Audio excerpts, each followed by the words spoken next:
to keep it with John Gotti Jr. for a little bit, I wanted to talk to you about this.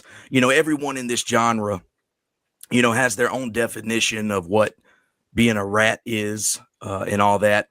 Junior, he did face 4 federal racketeering trials where they were trying to put him away for life, but he also sat with the government for a proffer session.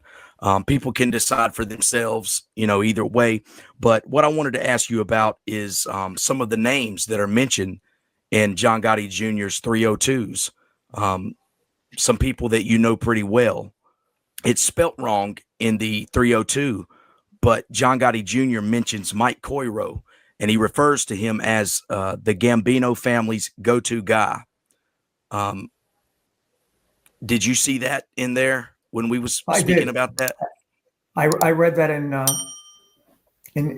his 302 that he mentions that Mike was the go-to guy for the Gambino family. Yeah, regarding cases and what have you. Yeah, mm-hmm. Mike was deceased when he did that proffer, but yes, he does. Right. He does mention Mike Cooro. Yeah, and as we've mentioned, Mike Cooro is who introduces you to a lot of these guys. Angelo Ruggiero, which Junior mentions him. He mentions him multiple times throughout the 302s. What do you think that Junior was referring to when he says the Gambino family's go-to guy for Mike Cooro? I think because Jeannie used him, Angelo used him, John was using him, and of course, whoever John used and Jeannie and Angelo used, all the other associates and made guys would use. So, he was, in other words, if anybody got arrested, they would go to Mike. And if it was a multiple defendant case, then Mike would bring in other lawyers, vis-a-vis Jerry Shargell, Hoffman or Pollock, Richie Raybach out of desperation, Anthony Capitola, if it was a Nassau County or Suffolk County case, Tony Capitola. So Mike was the go-to guy. Mike was very much in demand by other attorneys and by members of the Gambino family and other families, other LCN families. But Mike was the big deal back in those days. Every wise guy wanted Mike Cooro. I just thought it was interesting that we've spoke about Mike Cooro so many times, because he's somebody that you had a very close connection with, and then he's mentioned in these 302s by John Gotti Jr.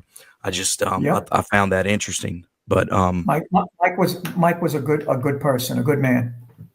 Right. Another person that John Gotti Jr. mentions under the title "The Murder of Danny Silva" is Mark Caputo. And what I wanted to ask you, is that the same Mark Caputo that has the channel on YouTube? Yes, that's the same Mark Caputo that has that channel with the artificial intelligence of the red doors. Yeah, that's the same guy. Correct. So, yeah, that's interesting. Big Mark. I didn't know that. Big Mark. He calls himself Big Mark or Fat Mark. That's what he calls himself. Yeah, I've seen his videos. I didn't know that was the same guy though. But yeah, John Gotti Jr. mentions his name as well. And in the same paragraph, Junior mentions Anthony Amarosuo. You had some connections to him, if I'm not mistaken. Is that right? Yes, Anthony had a pretzel store in Penn Station, and the pretzel store was owned by Stephen Kaplan, not the Stephen Kaplan from Scores or that Atlanta strip joint that Scores was involved with. It's another Stephen Kaplan who had Club Boca in Boca Raton, Florida. Big earner, good guy. Big into newsstands, big into Penn Station, all the leases there, which Mrs. Helmsley controlled. So he has the, I think it was called Pretzel Time or Pretzel Sticks, whatever, in Penn Station. And him and Stevie Kaplan didn't get along. So he goes to John Jr. and says, "You got to get Anthony out of here. I can't have him here anymore." So John comes to me and says, "Hey, listen, could you give Anthony a job, Anthony Amarosuo a job?" So I gave him a job. And that's how, what's this? That's just Oh, that's the 30, yeah, that's the 302? beginning of his 302. Yeah. So that's how I get, that's how I inherit Anthony Amarosuo after Stephen Kaplan throws him out.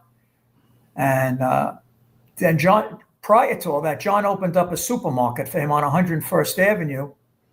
And John loses about $250,000 in the supermarket. Anthony couldn't run it, and ultimately it goes bankrupt.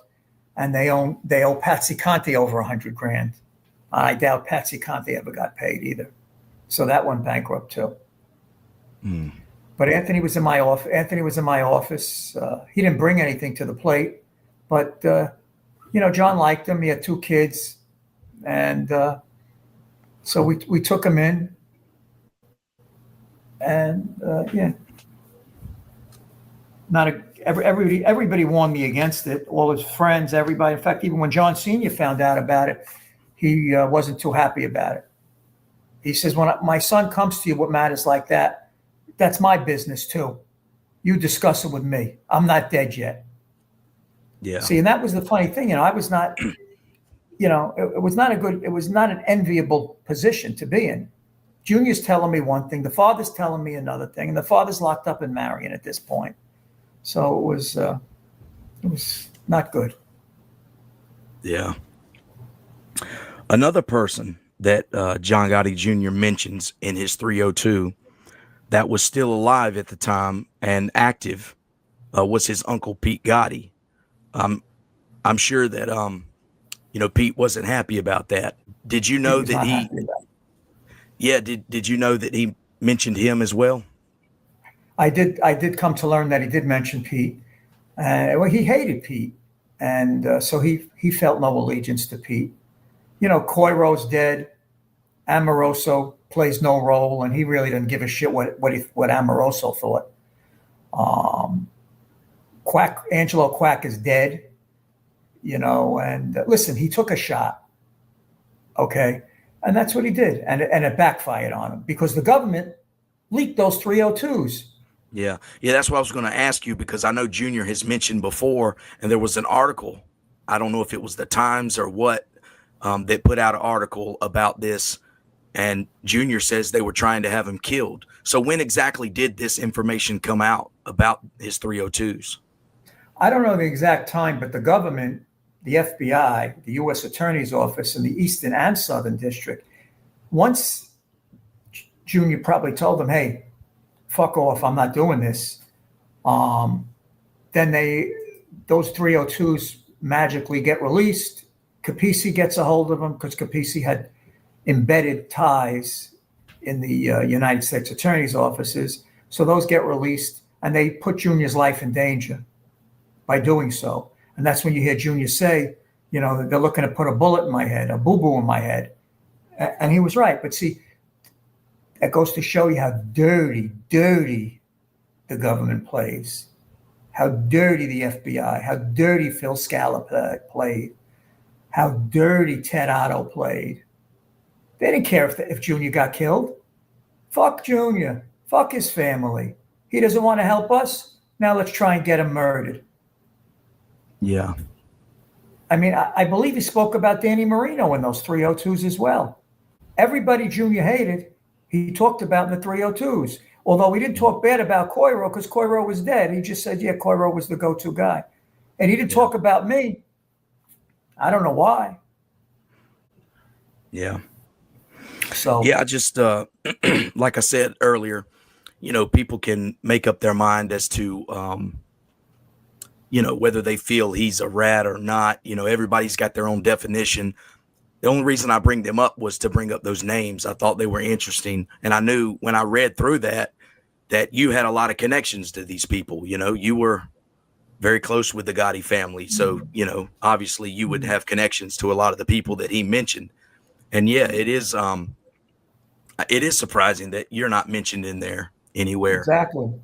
And I think at the end of the day, Junior was not going to testify.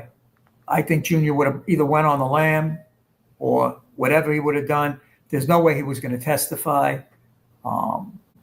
John took a shot, and it backfired on him because he never thought the FBI was going to put out those 302s. and they did the wrong thing. They never should have put out those 302s. They till this day, and think about it, his uncle is home now. A lot of people are home now. Johnny Caniglia, Gene Gotti, Danny Marino's still out there. You got a lot of people out there, and that, he was an acting boss or even a boss at one point. Yeah. You can't take back that action or that behavior. So I don't know what was going through his head. I think maybe some bad lawyering, that Mark Furnish and that Jeffrey Lichtman, although they're able lawyers, but I don't know, what was going through his head at that time.